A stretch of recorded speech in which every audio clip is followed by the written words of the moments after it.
In this video, you're going to learn some techniques and strategies for remote auditing. We've got a group of partners, consultants, people who train auditors, and they're going to give us some techniques, insights on how to get effective remote auditing performed.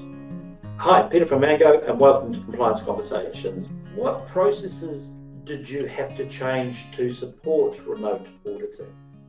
Yeah, I think one of the things I found is you have to be a little bit more organized with how you do things. When you turn up to a site, there is a little bit of flexibility of, I'll have a look at this and, oh, could you just pop out and show me how that works, in the workshop or something like that. Whereas it's not quite as easy to do that when you're auditing remotely. That's, I guess one of the things that we had to change. So definitely setting up the scope and the structure of the audit and clarifying that with the client beforehand is probably one of the biggest changes that I've learned along the way.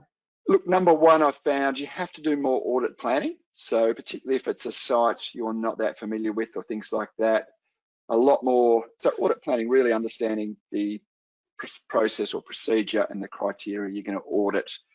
Even particularly with safety or environmental audits, also understanding the hazards and the aspects and the risks. They're the key ones. You don't want to sort of end up doing an audit of a safety audit of a manufacturing plant, for example. And there is the risk that because you are not on site, it's a little bit visually hard to see, that you don't really look at how their safety system deals with some of the key hazards. So if you bit more planning, ask for a copy of those kind of risk assessments up front so you know what the key hazards are, whether it be mobile plant or working at heights or whatever it might be, so that you know that before you conduct that audit. The other element is definitely a little bit more of the logistics, communication, setting it up so that there is backup there. Peter, if I was auditing you and we decided to do it by Zoom meeting or something, you have to have backup because you have those situations where the auditees can see me and vice versa, but the audio is not working, whatever the case might be. So yeah, phone, email, other web conferencing software so that you can switch to something pretty quickly if it doesn't work. And that takes a little bit more planning and coordination than normal. And even getting in touch with the auditees as well, because obviously if you guys ran a manufacturing plant and I needed to speak to someone else, a production manager or whatever, in a normal audit schedule, you'd allocate a time. If you're a little bit ahead in your audit, you could probably just bring that forward. Obviously, that's a little bit harder in a remote audit. So planning your time, setting times with the different auditees so that it works as smoothly as possible is really important. Nothing. Absolutely. In fact, do you know what? I would say it was it was one of the easiest audits we've ever done in terms of the way of doing the audit. It was much simpler because we could, even if we'd missed a step, we kind of jumped on him and we need to say, oh, well, we're now in the manufacturing hall. I forgot to ask about the evidence for when you booked something in. We were able to pull that straight up without having to wander back and forth. So it was really simple. And because we could have multiple people on the system at the same time, it was doubly good. And the other benefit that we had was we could record the audit. And so in terms of capturing the little gems that come out in the discussions, you didn't have to constantly scribble them down because you could focus on the questions. And by recording it, we could play that back and go back through and say, well, we haven't got anything raised for this, but actually we know we can do better. And so we were able to pick out, I think we picked out about 20 things ourselves of things that we thought, well, we could tweak that and make our lives a bit easier as well. So yeah, I actually thought it was easier to do and cheaper because we didn't all have to pay for travel. If you've ever had to audit, and I'll give an example, we've got quite a number of architect clients, and when you audit an architect at their offices and you're hovering over someone's shoulder, trying to look at their screen, and they're explaining something that they've done, like design management, for example, in ISO 9001. But when they're actually sharing their screen with you and you're sitting right in front of the screen and you can see the mouse moving and see everything they're doing, I actually find that you get a better opportunity to see exactly what's presented in front of you, rather than that you're basically sitting beside them, whether you've got a tablet or a notebook or a bit of pen and paper, you're kind of shorthand writing things down. When it's actually on your screen in front of you, and particularly often when it's operational tasks, we record it as well.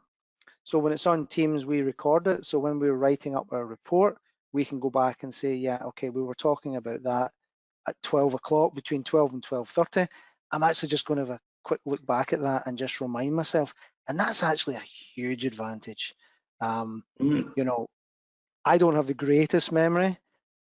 So I take a lot of notes if I'm auditing, whether it's on the laptop or a pad or whatever it may be, or even using the Mango audit module.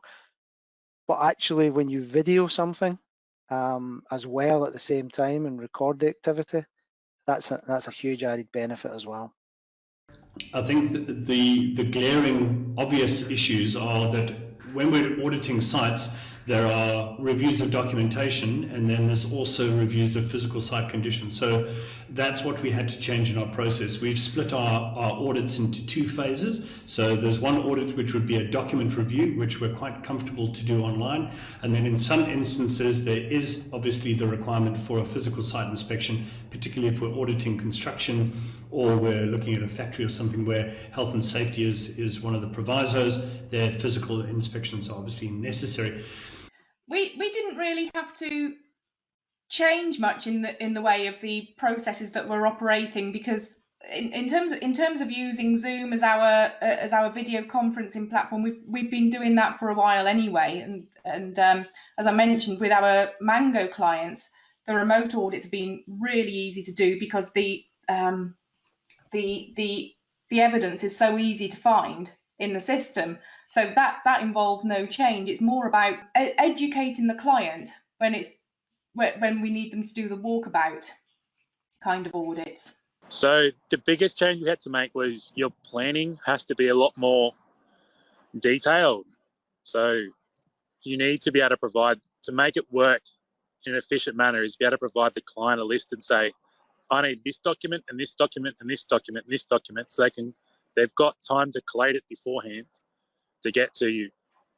Whereas before they could pull it up because you're sitting in front of them. It was a lot easier. Or they could scan it, or you'd be out on site and you could see it in the truck. It's meant the planning takes a lot longer. Yeah, look, and there's lots of audits and internal audits that you don't have to be on site for. And because you know my business, we have a lot of consultants that go out and do internal audits for our clients. And the reality is we can provide a more efficient and cost-effective service to those clients by doing it remotely, because there's no need to get hop in the car and travel 500 kilometres in the country to actually do an audit on your training competencies, for example, or how you're doing your management reviews, or your internal audit programs, or your document control and all of that sort of thing. That can all be done remotely. And if I had to put a percentage on it, I think probably 85–90% of a full or comprehensive internal audit, it could actually be done remotely. As I said, the only challenge is we're looking at and sitting at that helicopter view in terms of what are the actual people doing on a day-to-day basis versus what the system says they should be doing, because we're all people, and guess what? People all make mistakes and errors and all of that sort of thing. It's a matter of, in terms of working out, well, what are those, and could any of them, seriously impact on the deliverables to a client, or importantly, also impact on safety or endangering the safety of themselves or others. So they're the things that really you've got to sit back and look at. Okay, yeah. To all the partners who contributed today, thank you, and hopefully the audience is going to learn some new techniques, your observations, and maybe they can get some value from it and maybe change the way they're doing it. So thank you.